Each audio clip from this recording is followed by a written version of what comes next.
The stars above Seoul had never looked so wrong. Commander Ho stood on the roof of the underground military base, watching the night sky change. What had been peaceful darkness was now filled with shapes, massive shapes. Ships larger than anything humans had ever built were entering Earth's atmosphere. Ho was 42 years old. He had served in the military for 20 years.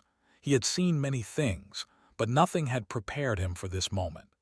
The alien vessels moved slowly, confidently, like predators who knew their prey could not escape. His communication device buzzed. It was Admiral calling from the Central Command. "Commander, are you seeing this?" Her voice was calm, but Ho could hear the tension beneath it. "I see it, Admiral. How many ships?" "Our satellites counted 37. The largest one is approximately 4 kilometers long." Ho felt his stomach drop. 4 kilometers. That was bigger than most cities.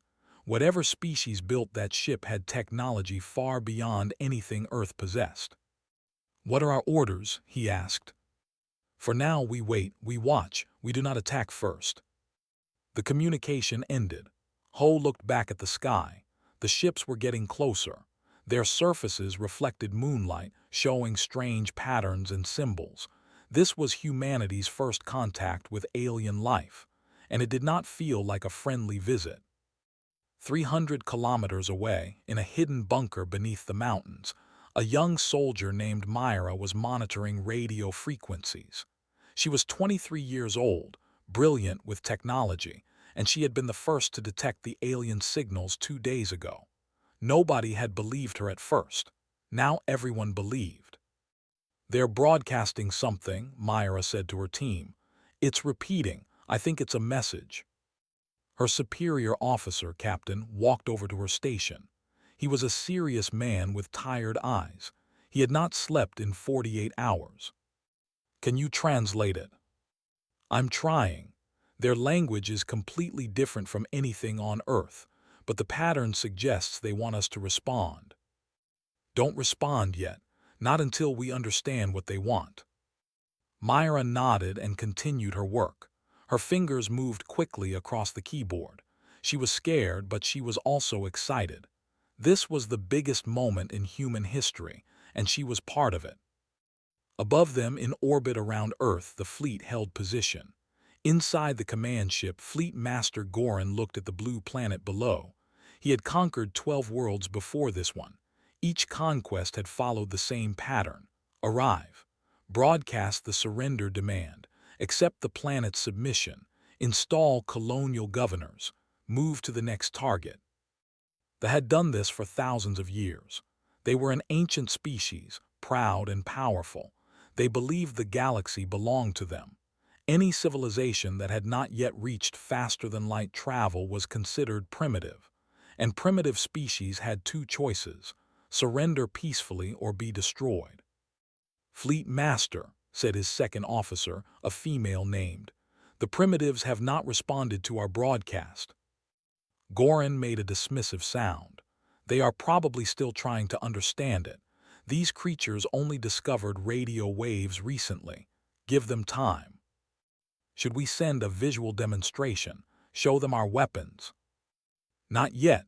The protocols say we must give them 1 planetary rotation to respond. We are civilized after all." Nodded and returned to her station. They were very strict about their protocols. Everything had rules. Everything had procedures. It was what made them strong. Back on Earth, the world's governments were in chaos. Emergency meetings were happening in every country. The United Nations held a special session. Religious leaders called for prayer. Scientists demanded communication. Military commanders prepared for the worst. In Korea, the response was different. The Korean government had been preparing for this possibility for years. Not publicly, of course, but secretly in underground bases and hidden facilities. They had built something special. They called it Project Dawn. Ho took an elevator deep into the Earth. The ride lasted several minutes. When the doors opened, he stepped into a vast underground complex. Thousands of soldiers moved through corridors. Engineers worked on strange machines. Pilots sat in simulators, training for combat scenarios that had seemed like fantasy until today. Admiral was waiting for him in the main command center. She was a small woman with gray hair, but her presence commanded respect. She had designed Project Dawn herself. "The aliens are following a pattern," she said without greeting. "Our analysts have studied their approach. They expect us to surrender." "Will we?" Ho asked. "We will appear to. That is the plan." She led him to a large display screen. It showed satellite images of the alien fleet. Red markers indicated weapon systems. Blue markers showed weak points that their scientists had identified. "They are powerful, but they are predictable," explained. "They have conquered so many worlds that they have become lazy. They follow the same steps every time: arrival, demand, submission, occupation. And we will break that pattern. Yes, we will make them believe we are surrendering. We will invite them to land. And when they do," she pressed a button. The screen changed to show military positions hidden all across Earth. "We will show them what humans are capable of." Ho studied the screen. Thousands of units were positioned in cities, mountains, forests, and deserts. Weapons systems that the public knew nothing about were ready to activate. Soldiers from every country had been secretly gathered and trained. "How long have we been preparing?" he asked. 15 years, ever since we detected their first probe in our solar system." Ho felt a strange mix of fear and pride. Fear because the enemy was powerful. Pride because humanity had not simply waited for doom. They had prepared. They had planned. They had refused to accept defeat before the battle even began. Outside, the alien ships continued their slow descent. They moved with the confidence of conquerors who had never known failure. They expected primitive soldiers with primitive weapons. They expected fear and surrender. They did not know about Project Dawn. They did not know about the hidden bases. They did not know that humanity had watched them coming for 15 years and had used every day to prepare. Fleet Master Goran looked at Earth and saw an easy conquest. Commander Ho looked at the alien ships and saw an enemy that had made a terrible mistake. The mistake was underestimating humans. In bunkers across the world, soldiers checked their weapons. Scientists ran final calculations. Officers reviewed battle plans. The world held its breath. First contact had begun. But this would not be the peaceful meeting that dreamers had hoped for. This would be a test of courage, of planning, of the human spirit itself. And humanity intended to pass that test. The night grew darker. The alien ships grew closer. And somewhere in the mountains, young Myra finally cracked the alien message. She read it 3 times to make sure she understood. Then she called Captain. "Sir," she said, her voice shaking. "The message says, surrender your world or face extinction. You have 1 day to decide." Looked at the words on her screen. Then he smiled. It was not a happy smile. It was the smile of a man who had been waiting for a fight. "1 day," he said, "that's more than enough time." The first act of humanity's greatest war had begun. Admiral stood before the transmission console. The weight of Earth rested on her shoulders. In 5 minutes, she would send a message to the alien fleet, a message of surrender, a message that was entirely a lie. Behind her, the command center buzzed with activity. Officers relayed information. Technicians monitored every alien ship movement. Translators prepared the response using the language patterns Myra had decoded. "Admiral," said Colonel Sung, her chief strategist, "are you sure about this? Once we transmit, there is no going back." "There was never any going back," replied. "From the moment they entered our system, we had only 2 choices, fight or die. I choose to fight." She pressed the transmit button. The message was simple. Earth accepted the terms. Humanity would not resist. The aliens were welcome to land and begin their occupation. Please send representatives to discuss peaceful transition. It was the biggest lie in human history. Aboard the command ship, Fleet Master Goran received the transmission with satisfaction. Another world had chosen wisdom over destruction. He appreciated when primitives understood their place in the galaxy. Prepare landing parties, he ordered. Standard occupation protocol. First wave, administrative units. Second wave, military enforcers. Third wave, resource assessment teams. His second officer hesitated. Fleet Master, should we not be cautious? These creatures develop nuclear weapons. They might be dangerous. Goran laughed. The sound was harsh and cold. Nuclear weapons, how primitive. Our shields can withstand 1,000 nuclear explosions. These creatures are no threat to us. But they surrendered very quickly, perhaps too quickly. They surrendered because they are intelligent enough to recognize superior power. Do not overthink this. The protocols exist for a reason. Follow them. Bowed her head and obeyed. She had served Goran for many years. She knew better than to argue. On Earth, the real preparations began. While the alien fleet organized their landing parties, human forces moved into position. Everything had to look normal. Satellites showed cities continuing their daily routines. Traffic moved through streets. Lights shone from buildings. But beneath the surface, an army was waking up. Lieutenant Sung-ho sat in a small transport vessel hidden inside a cargo ship. With him were 40 soldiers, the best infiltration unit in the world. Their mission was impossible by any normal standard. They would board an alien vessel while the aliens landed on Earth. Everyone understands the plan, Sung-ho asked. 40 voices responded, yes, sir. We have one chance at this. One chance to prove that humans can fight back. I will not accept failure. Neither will any of you. The soldiers nodded. They were scared. They would be lying if they said otherwise, but fear was just another enemy to defeat. Sung-ho checked his equipment. Standard weapons would be useless against alien technology.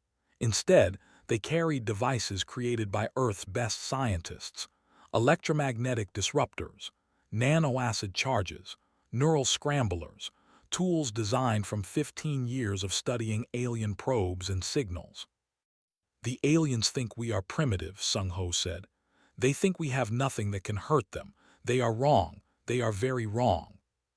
The transport vessel waited in darkness. Its moment would come soon.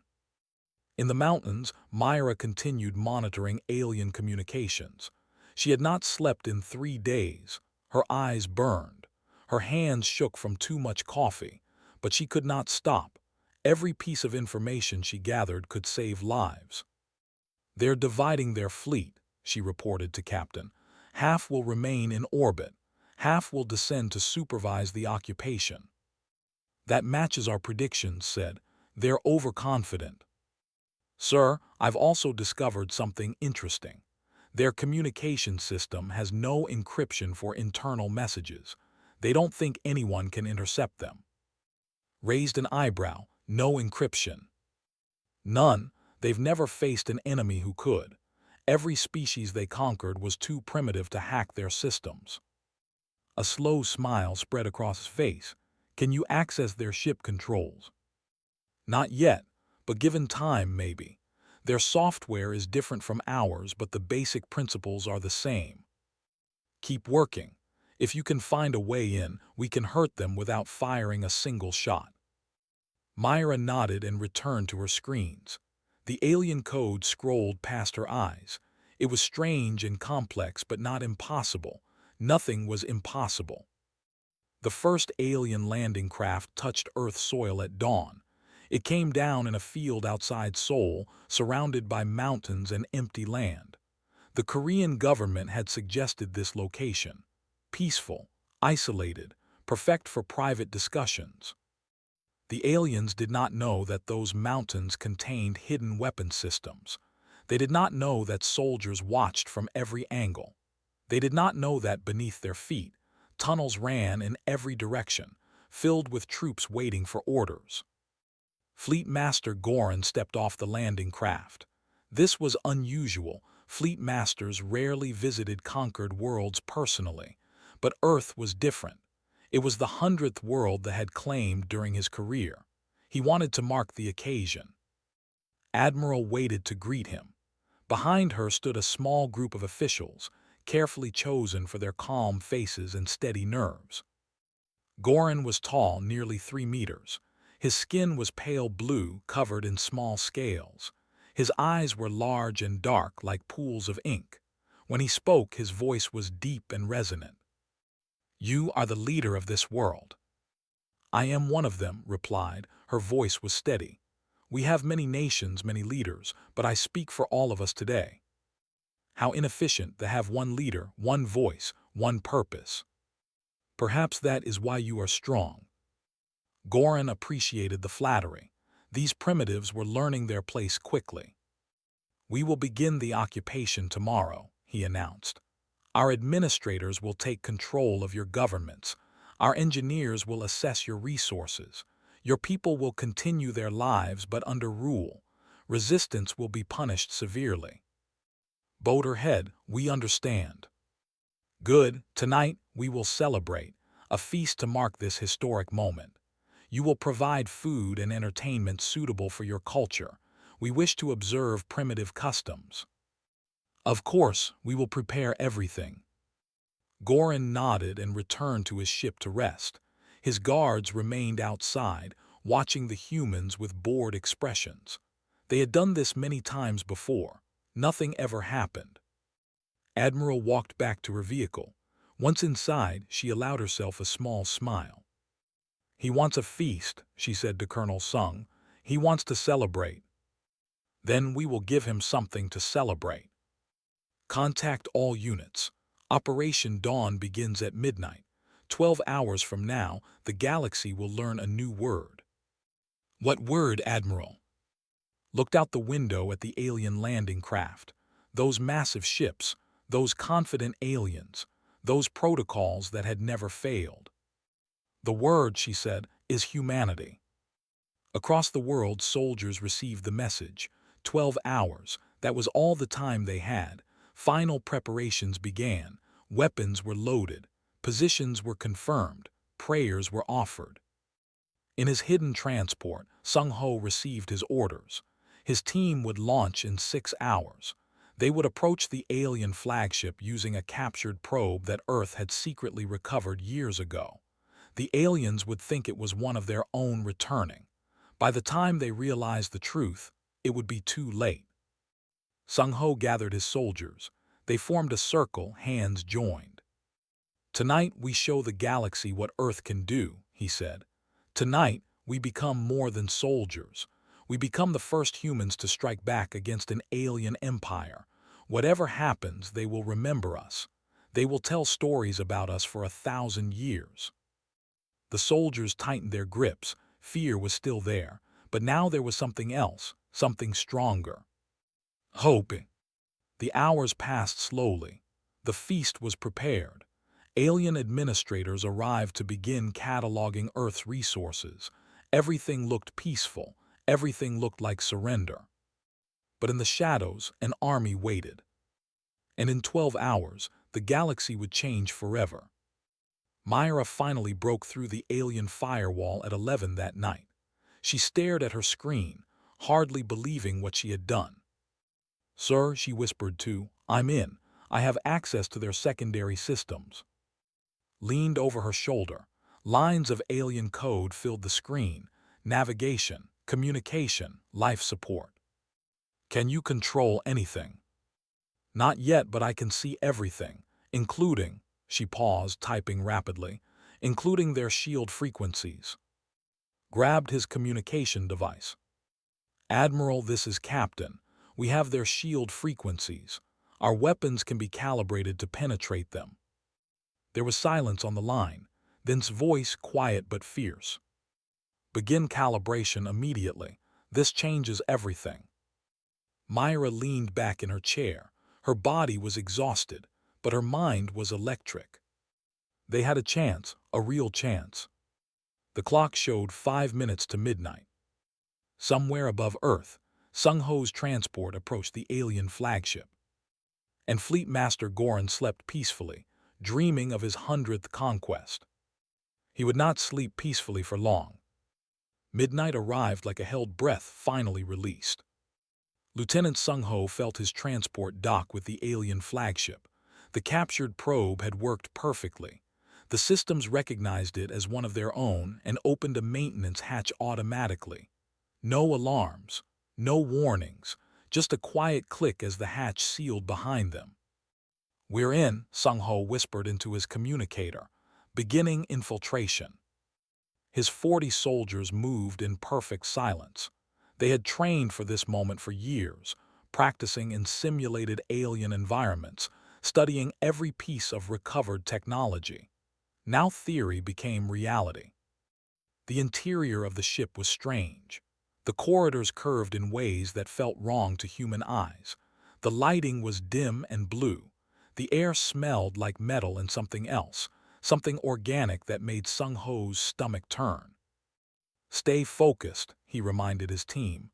"We have one mission: reach the shield generator, plant the charges, get out." They moved through the ship like ghosts. They did not expect intruders. Why would they? No primitive species had ever boarded one of their vessels. The very idea was laughable. They were not laughing now.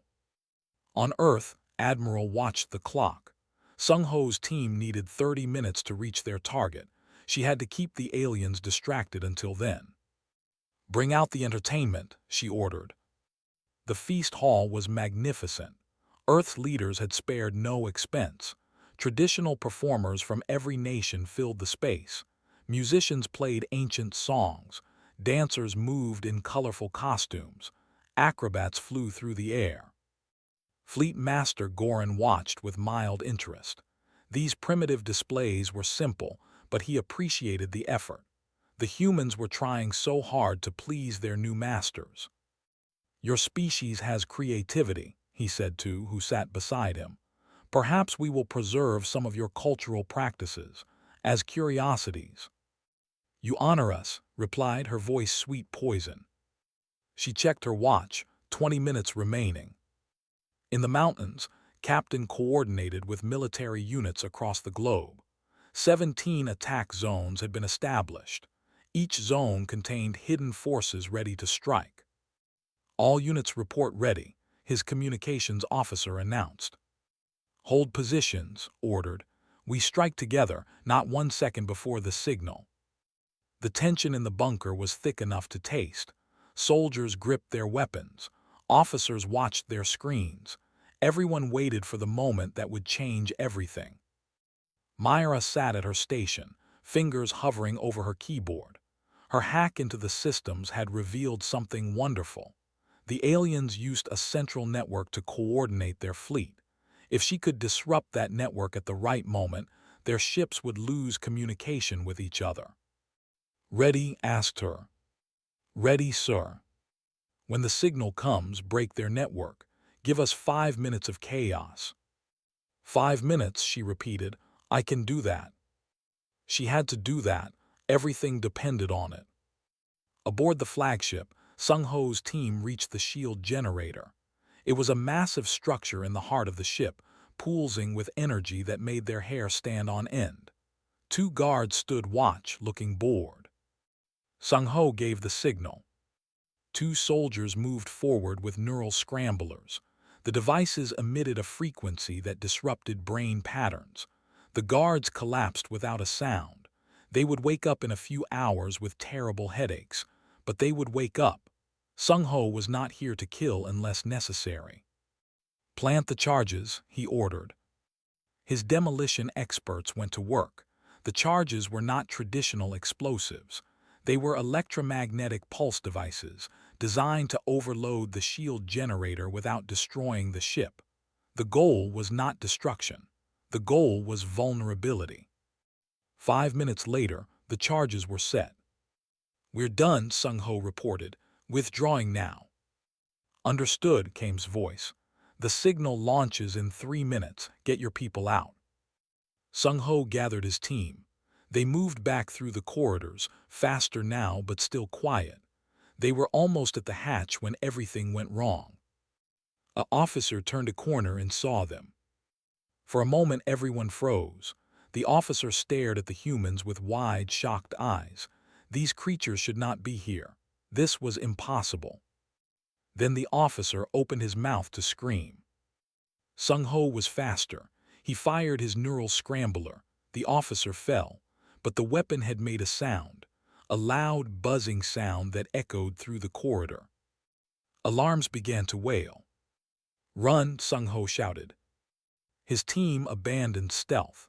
They sprinted through the alien ship, dodging surprised crew members who had no idea what was happening. Shots were fired, strange alien weapons that left burning holes in walls. 3 soldiers fell, then 2 more. Sung-Ho did not stop. He could not stop. If the charges did not detonate at the right moment, everything would fail. They reached the hatch. Sung-Ho shoved his surviving soldiers through, counting heads. 32, 8 were gone. He sealed the hatch behind them and activated the emergency launch. "Admiral," he gasped into his communicator, "we're clear, but they know we were here." "It doesn't matter," replied. "The signal launches now." She stood up from the feast table. Fleet Master Goran looked at her with confusion. "Is something wrong?" he asked. "Yes," said, "something is very wrong for you." She pressed a button on her communicator. Across the world, weapons activated. Missiles that had been hidden for 15 years launched from mountains, forests, and ocean depths. But these were not ordinary missiles. They had been calibrated to shield frequencies. They would hit their targets. In the sky, the flagship's shields flickered and died as Sung-Ho's charges detonated. The electromagnetic pulse spread through the ship systems, causing chaos. At the same moment, Myra typed her final command. The communication network collapsed. Ships that had been perfectly coordinated suddenly lost contact with each other. And then the missiles arrived. The first wave hit 6 vessels simultaneously. Without shields, without coordination, the ships had no defense. Explosions lit up the sky like new suns. Fleet Master Goran watched in horror. His confident expression shattered. "What is this?" he demanded. "You surrendered, you accepted our rule." Smiled, it was not a kind smile. "We lied." Goran reached for his weapon, but he was too slow. Soldiers appeared from everywhere, from behind curtains, from beneath tables, from the very walls themselves. They surrounded the delegation in seconds. "Your protocols say primitives always surrender," said. "Your protocols are wrong. Humans do not surrender, we fight, we adapt, we overcome." "You cannot win," Goran snarled. "Our fleet will destroy your cities. Your entire species will burn." "Look outside." Goran turned to the window. What he saw made his blood run cold. More missiles rose from Earth, hundreds of them, all targeted at his fleet, and his ships, blind and shieldless, were being picked apart. "Impossible," he whispered. "This is impossible." "For you perhaps," said, "not for us." In the mountains, Captain watched the battle unfold on his screens. 11 ships were destroyed. 7 more were damaged. The remaining fleet was retreating to higher orbit, trying to reorganize. "All ground forces engage," he ordered. In every attack zone, hidden soldiers emerged. The landing parties, spread out across the globe, suddenly found themselves under attack from all directions. They had expected to face frightened primitives.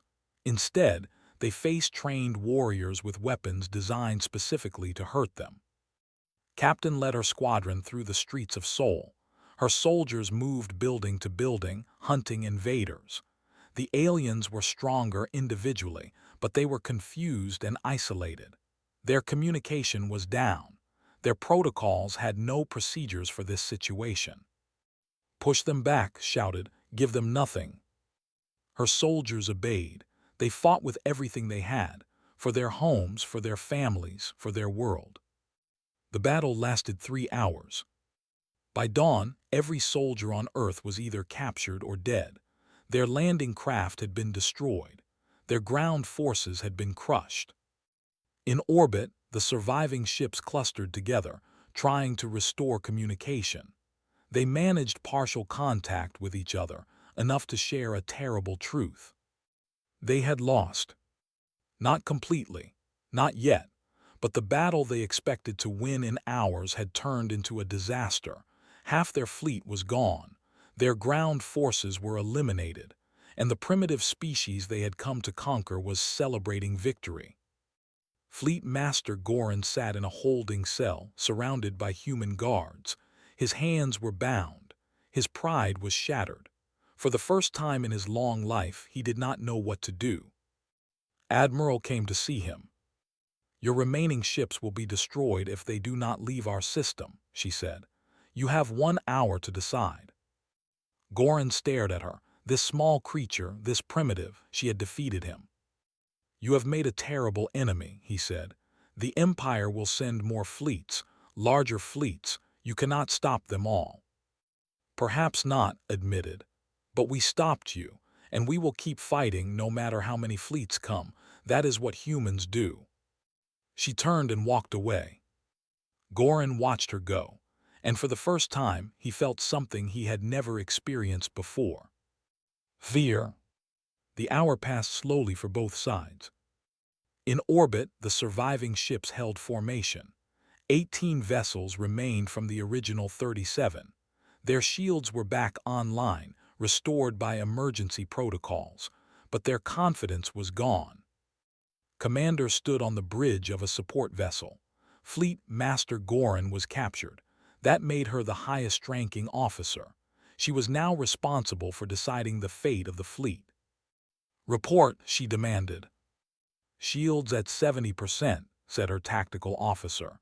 "Weapons functional, but communication with 3 ships remains unstable." "And the primitives?" "They have launched additional satellites. Our sensors detect weapon signatures on many of them. They are building a defense network."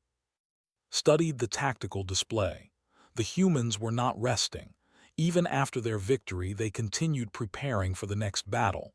They were learning, adapting, improving their positions with every passing minute. "How many troops do we have remaining?" she asked. "None on the surface.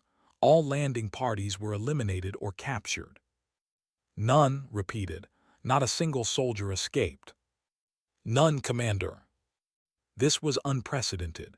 In the entire history of conquest, no species had ever completely defeated a landing force. Worlds had resisted before. Some had fought bravely, but all had eventually fallen.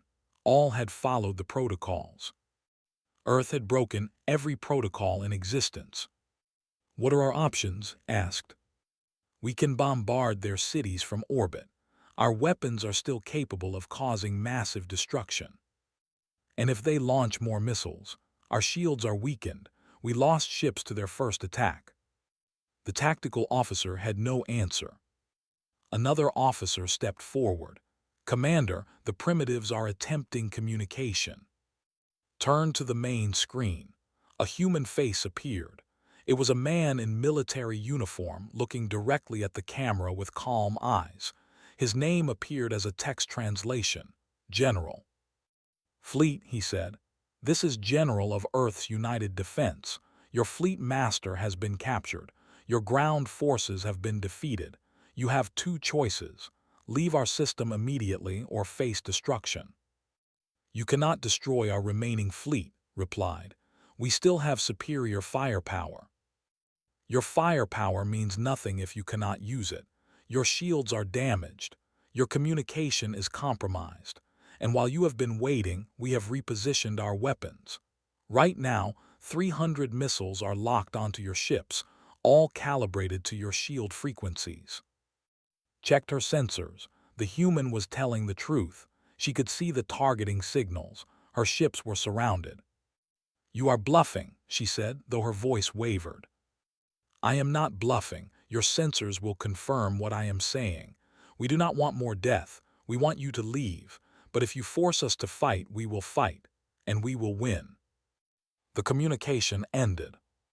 stood alone on the bridge, facing the hardest decision of her life. The protocols said she should fight. The protocols said superior species never surrendered to inferior ones. The protocols had guided conduct for thousands of years. But the protocols had failed. Everything they had taught her was wrong.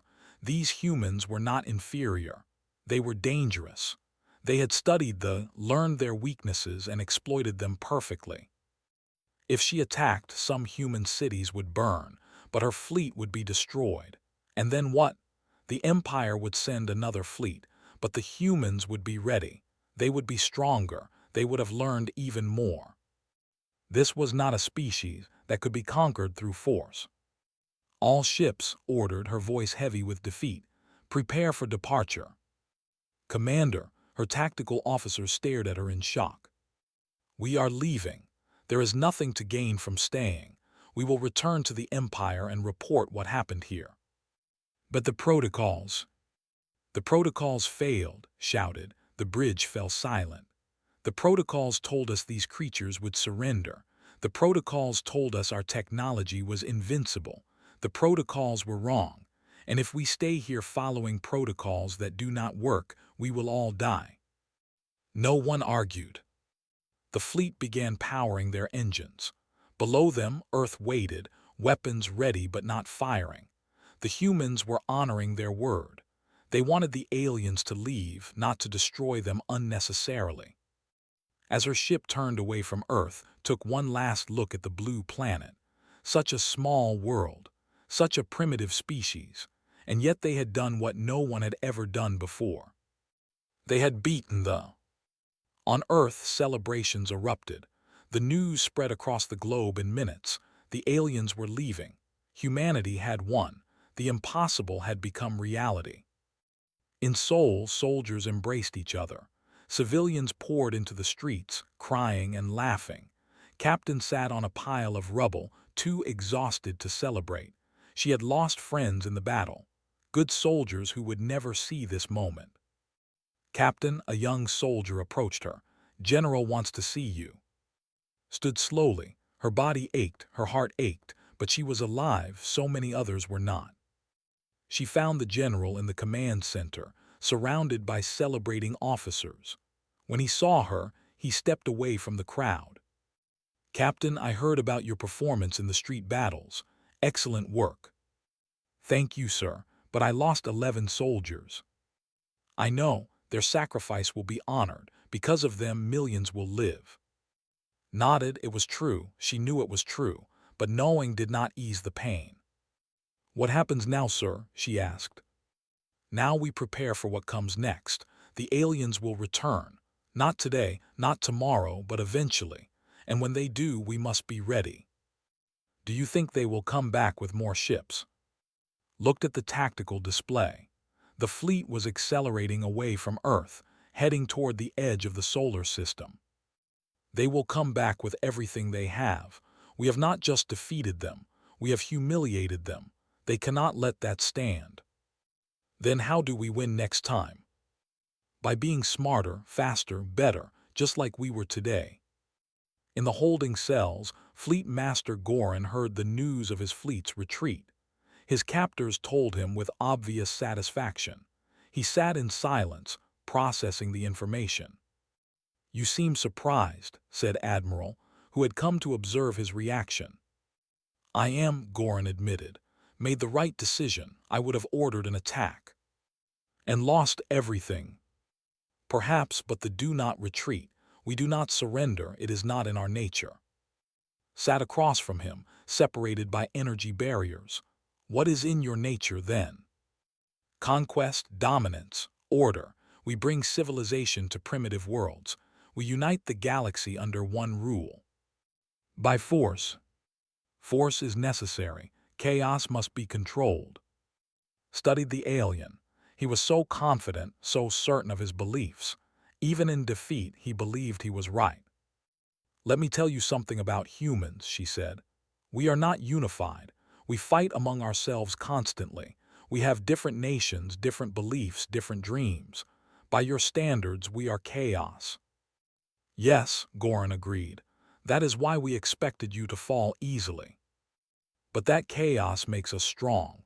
When we face a common enemy, we come together. Our differences become our strengths. A single species with one way of thinking can be predicted. We cannot. A fair point, Goran said reluctantly. We did not predict this outcome.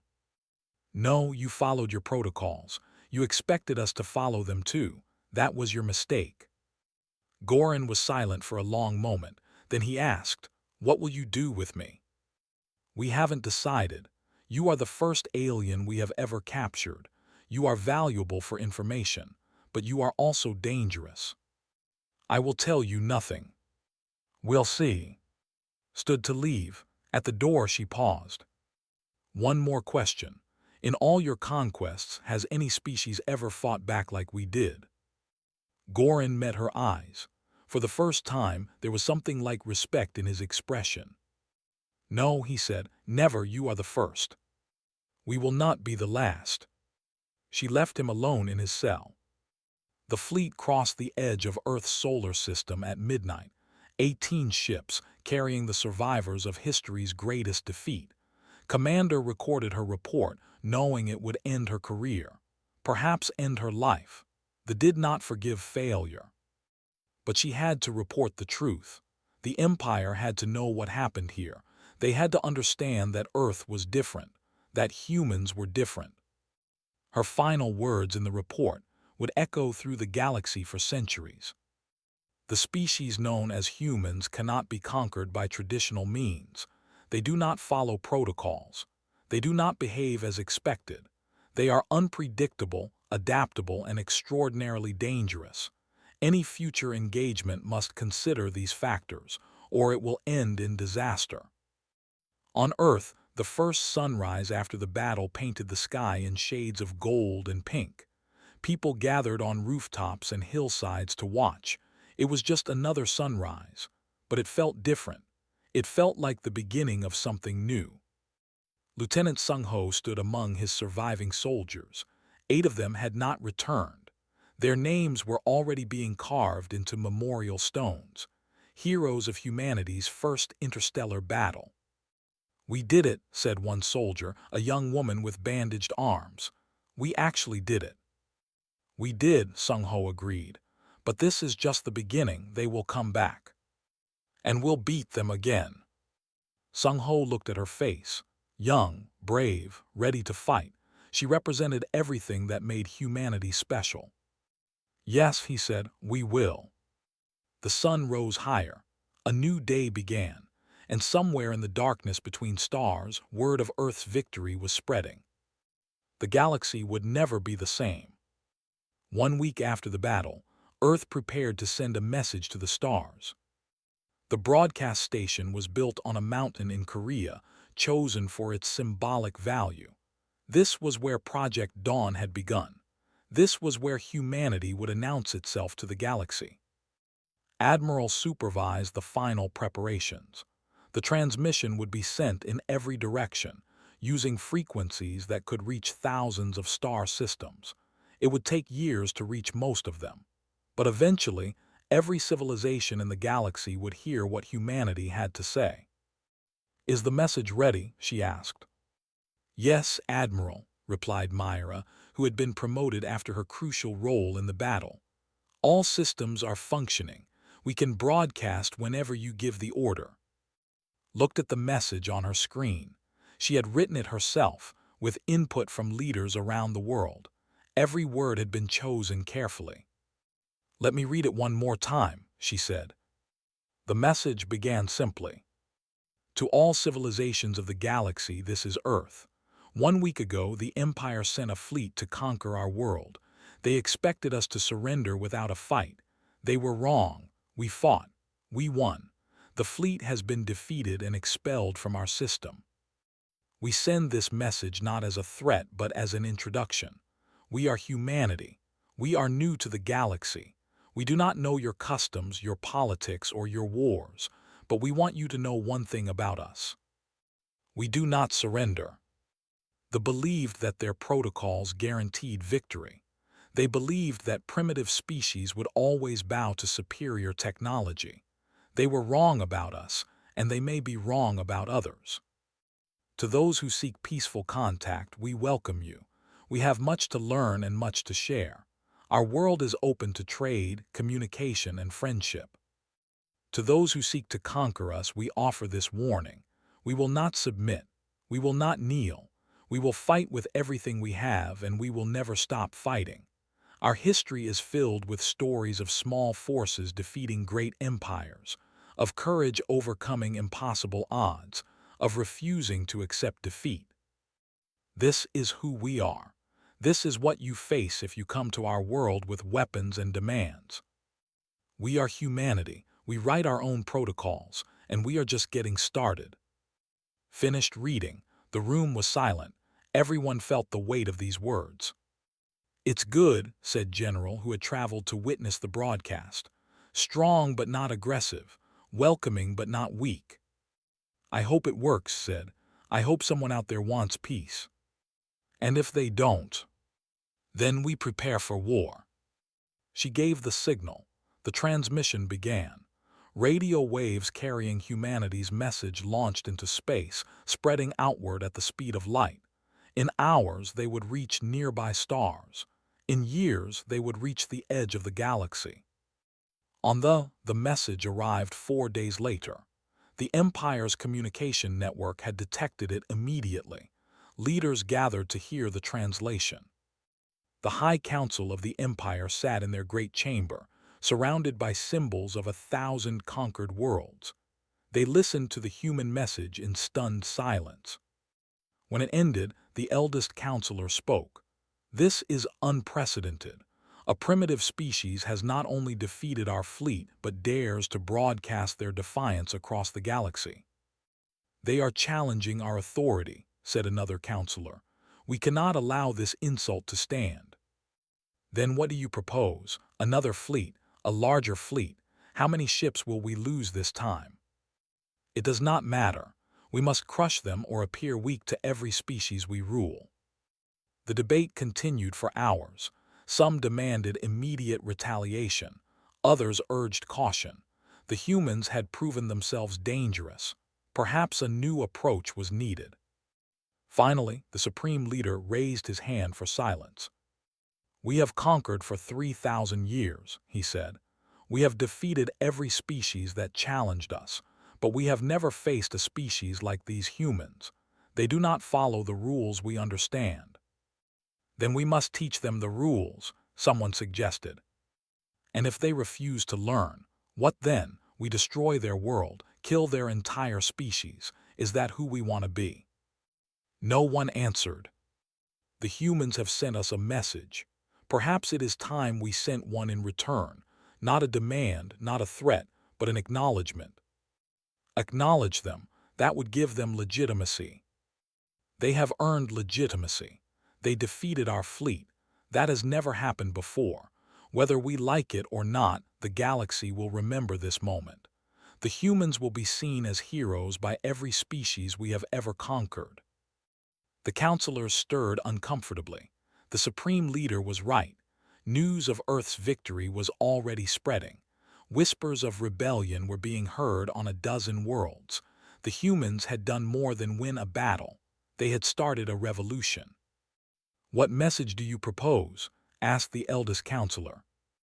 The supreme leader thought carefully before answering. "We tell them the truth, that we were wrong, that we underestimated them, that we wish to discuss alternatives to war. Peace with primitives. With equals."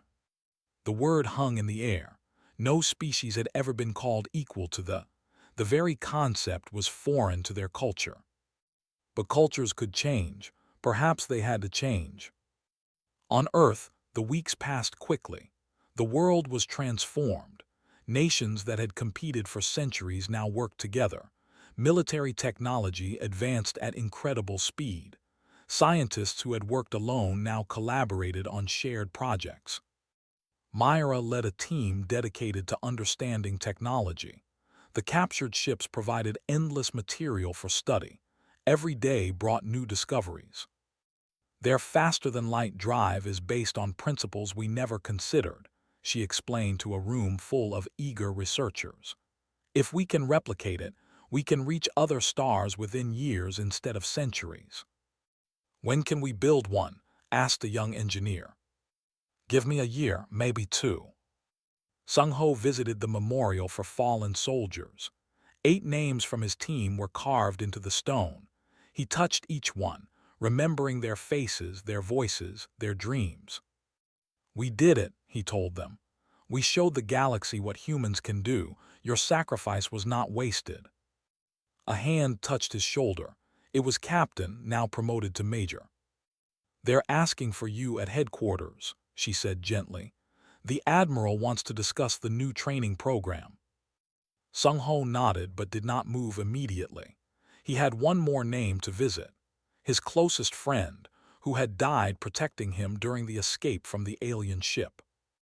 I'll make sure we're ready, he promised. When they come back, we'll be stronger because of you. He turned and followed toward the future. 6 months after the broadcast, Earth received an unexpected response. A ship appeared at the edge of the solar system. But this was not a ship. It was smaller, stranger, with symbols no human had ever seen. Admiral watched its approach from her command center. They're broadcasting, Myra reported. It's a greeting. They say they are from a species called They heard our message. They want to talk. Weapon status. They have none visible. The ship appears unarmed. Considered the situation. This could be a trap, or it could be the beginning of something wonderful. Send a response, she decided. Welcome them, but keep our defenses ready. Yes, Admiral. The ship approached slowly, clearly trying not to appear threatening. When it reached Earth orbit, it stopped and waited. Inside the ship, 3 beings looked at the blue planet below. They were thin creatures, with long limbs and eyes that glowed faintly silver. They had lived under rule for 800 years. They had forgotten what freedom felt like. Until they heard Earth's message. We write our own protocols, their leader whispered, repeating the human words. Perhaps we can learn to do the same. They requested permission to land. Earth granted it. The meeting took place in the same location where the feast had been held. But this time, the atmosphere was different. This time, both sides came as equals. Admiral met the leader in a simple room with simple chairs. No grand displays. No demonstrations of power. Thank you for coming, said. The leader bowed. Thank you for your message. It gave us hope when we had none. What do you want from us? To learn, to understand. You did something no one has ever done. You refused to surrender and won. We want to know how. Smiled. It was a genuine smile, warm and welcoming. The answer is simple, she said. We remembered who we are. Humans have faced impossible odds before. We have fought tyrants and empires throughout our history.